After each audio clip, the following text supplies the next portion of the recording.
సుమన్ టీవీలో మీ personal and business promotions కోసం కింది నెంబర్కి కాంటాక్ట్ చేయండి. దేశవ్యాప్తంగా నిరుద్యోగం విలయతాండవం చేస్తున్న సమయంలో కేంద్ర ప్రభుత్వం ఉద్యోగాల జాతరకు తెరలేపింది.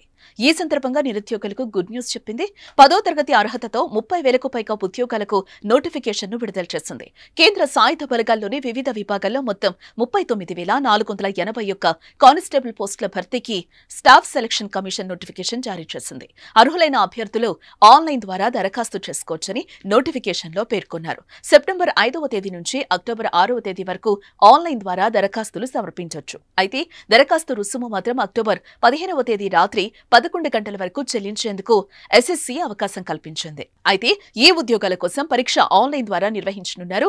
జనవరి లేదా ఫిబ్రవరిలో జరిగే అవకాశం ఉన్నట్లుగా తెలుస్తోంది. ఇంగ్లీష్, హిందీ భాషల్లోనే కాకుండా తెలుగు సహా మొత్తం 13 ప్రాంతీయ భాషల్లో ఈ పరీక్ష నిర్వహించనున్నారు. కేంద్ర సాయుధ బలగాలతో పాటు NIA, SSF, Assam rifles, narcotics control bureau విభాగాల్లో ఈ నోటిఫికేషన్ ద్వారా ఉద్యోగాలను భర్తీ చేస్తున్నారు. ఒకేసారి 39,000కు పైగా ఉద్యోగాలు భర్తీ చేస్తూ ఉండటంతో నిరుద్యోగులు ఈ అవకాశాన్ని సద్వినియోగం చేసుకోవాలని అధికారులు సూచించారు.